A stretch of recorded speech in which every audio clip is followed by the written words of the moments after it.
Hi, everybody. My name's Devin, and some of you may have seen me around the church as I have taught pre-K. I've been in family choir, and I enjoy joining you guys for music at the end of Sundays. We're going to hear a wonderful story today about how God loves us All of Us, by Carin Berger.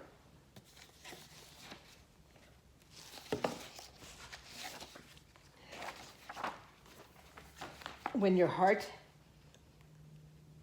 is heavy and your step unsure,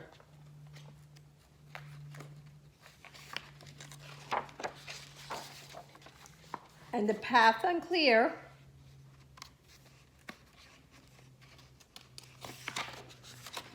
don't fear the night, so dark and vast.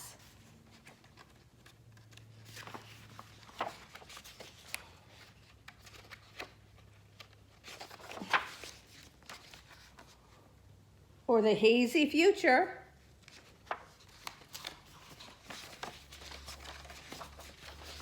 or the stormy past. Know that I am here, as steady as a stone.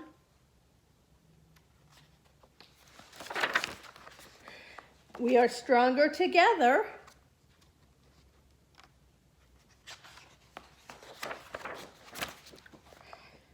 Than we are alone.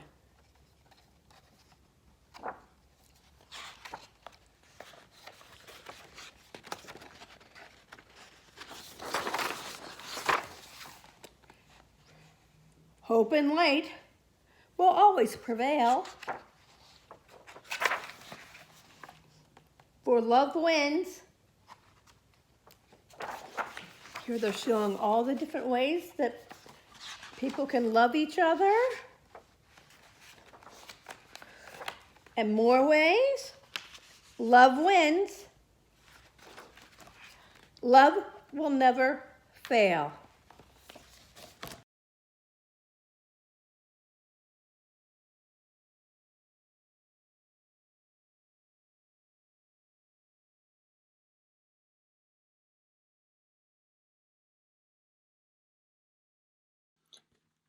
Hello, my name is Domenik, and I am a member of First Church in Cambridge, and we have been, Ariel and I have been members at First Church for 2 years now, and I wonder if you guys know me at all, because my favorite thing, the thing that I'm doing a lot, is I work with children as well, and in Sunday school, and I am, working at Sunday school at a different church as well. So I am not really often, with First Church, although I'm always with First Church in spirit, of course.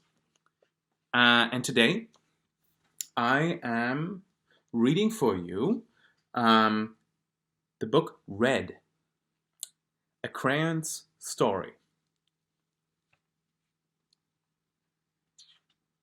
I mean, this is a story about a crayon. I know, but it's a good story. Look at the crayon. He was red. But he wasn't really good at it. You see that? Oh dear. Not really red.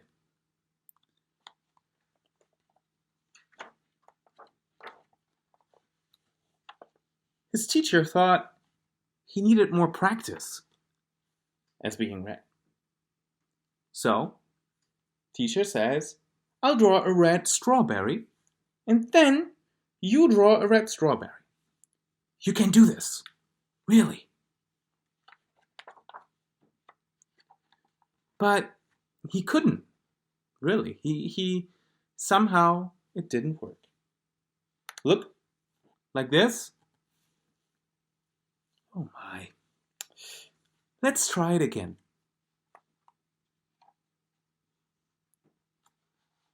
His mother thought he needed to mix with other colors. Why don't you go out and draw a nice round orange? A really big one. A really orange one. But they made a big greenish one. Look at that. Yuck. Oops. His grandparents then thought he wasn't warm enough. Your class is making self-portraits for Parents' Night. Wear this warm red scarf. Right there. Nice. It's so you. But it so wasn't. Look at this. Dear me, red is right here.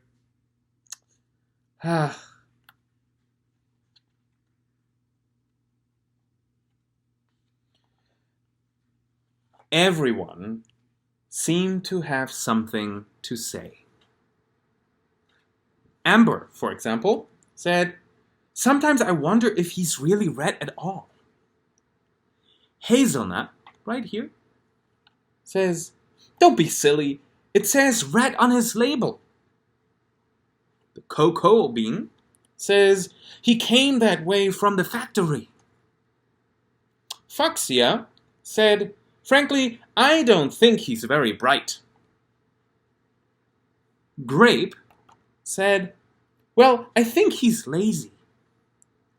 Army Green says, "Right, he's got to press harder." Steel Gray says, "Really apply himself." Sunshine said, "Give him time. He'll catch on." And Sea Green said, "Of course he will." But he didn't catch on. Look, green does a green frog, black does a black sheep, and brown does a brown cow, and red a blue ant.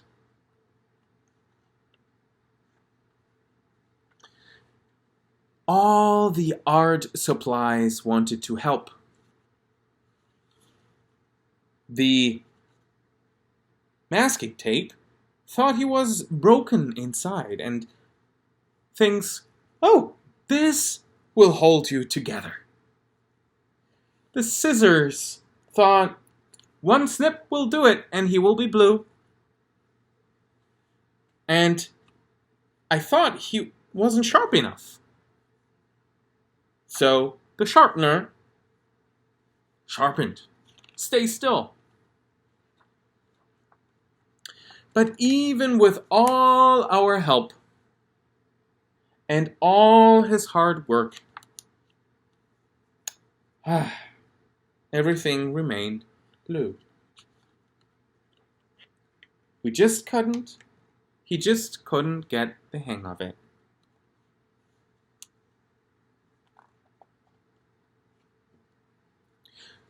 One day, he met a new friend, Barry.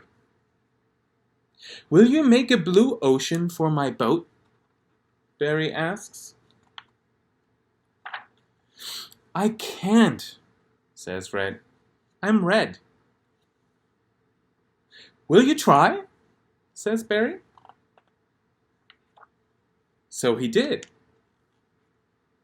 "And thank you," says Barry. "Thank you, it's perfect." And Red says, "You're welcome. It was easy." And he didn't stop there. He wrote bluebells and blue jeans and blue birds and blueberries and a blue whale. "I'm blue." He was blue, and everyone was talking. Olive said, "My son is brilliant." Amber said, "Who could have known he was blue?" Hazelnut said, "I always said he was blue." Cocoa Bean said, "It was obvious." Berry said, "His blue ocean really lifted me." "All of his work makes me happy," says Sea Green. And Brown says, "His blue strawberries are my favorite." "He's so intense," says Apple Green. And Yellow says, "I'm going to make a green lizard with him, a really big one." And Gray says, "I hear he's working on a huge new project." And Scarlet says, "He's really reaching for the sky." And he really was reaching for the sky.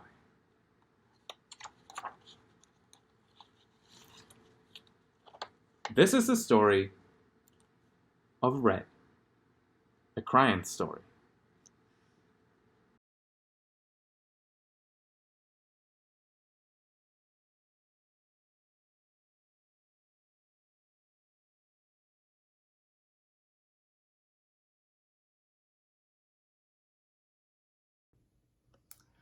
Hi, I'm Mary Martha. I'm one of the grown-ups at First Church. The book that I'm going to share with you today is called God's Dream. It's written by Archbishop Desmond Tutu. Archbishop Tutu is an amazing man. He was the leader of the largest church in South Africa. When I was your age, people in South Africa were ruled by strict laws, keeping people of different skin colors separate from one another. People with dark skin had to live in a separate part of town than people with light skin. They had to go to a separate school. They didn't have enough books or teachers. They had to go to separate stores, but didn't always have enough food. Those stay-apart rules were called apartheid. Apartheid was very unfair and mean to people with dark skin. These rules made Archbishop Tutu cry, and he thought these rules made God cry too. He thought South Africa was not living according to God's dream. Archbishop Tutu helped the laws be changed, and then taught his country how to live a better way, God's way. Archbishop Tutu helped all people build a new way of being a country together, where everyone is treated as an equal person, no matter the language they speak, the shape of their eyes, or the color of their skin. A country where people can live and learn and play together. By giving all people of South Africa a chance to talk about how the unfairness had felt, the people began to forgive each other and start over. Now the people who live in South Africa feel more connected and part of one country. Archbishop Tutu helped God's dream come true. This is a book Archbishop Tutu wrote for you, to share some of the really important lessons he learned as a leader of his country. He knows that God's dream is just as much for kids as it is for grown-ups.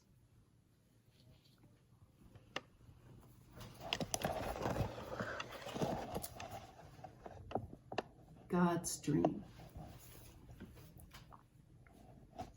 You will find this book in the Children's Corner at First Church.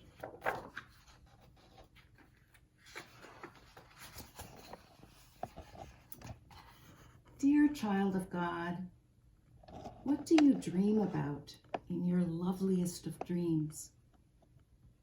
Do you dream about flying high or rainbows reaching across the sky?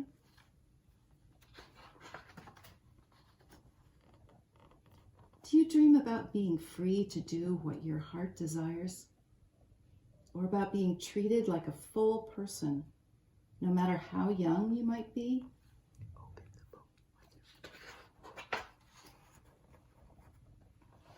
Do you know what God dreams about?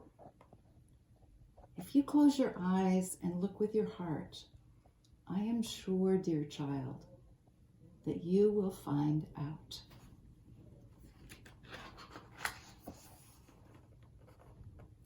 God dreams about people sharing.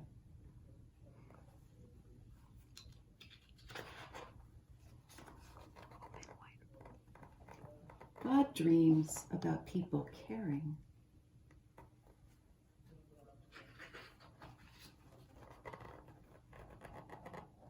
God dreams that we reach out and hold one another's hands and play with another's games and laugh with one another's hearts. But God does not force us to be friends or to love one another.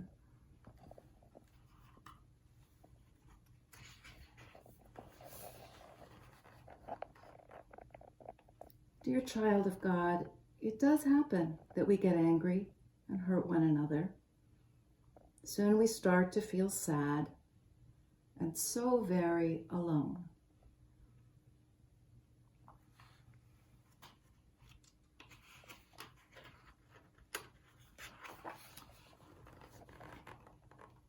Sometimes we cry, and God cries with us. But when we say we're sorry and forgive one another, we wipe away our tears and God's tears too.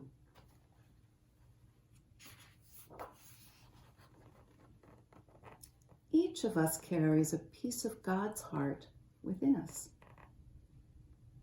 And when we love one another, the pieces of God's heart are made whole.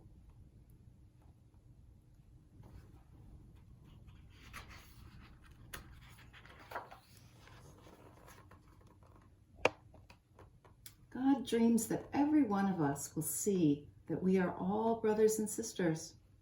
Yes, even you and me. Even if we have different mommies and daddies or live in different faraway lands.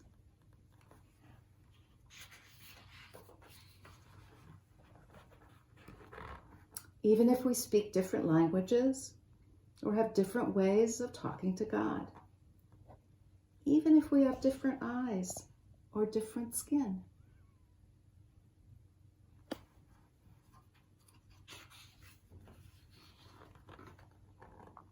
Even if you are taller and I am smaller. Even if your nose is little and mine is large. Dear child of God, do you know how to make God's dream come true? It is really quite easy.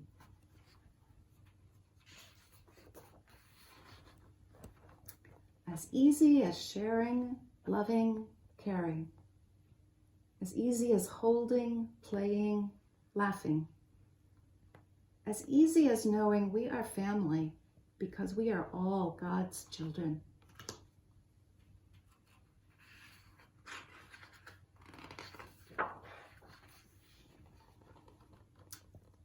Will you help God's dream come true? Let me tell you a secret.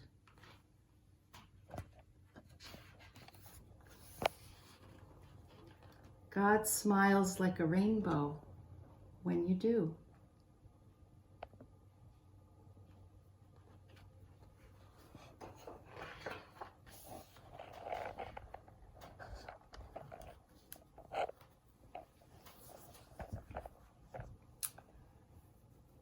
So I wonder, what do you dream about in your best dreams?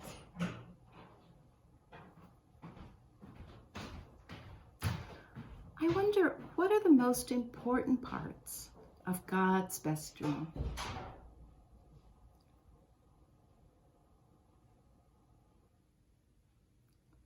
I wonder if God is still dreaming.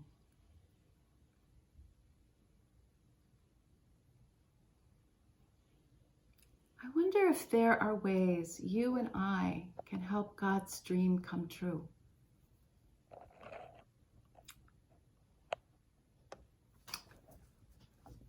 Our book is God's Dream.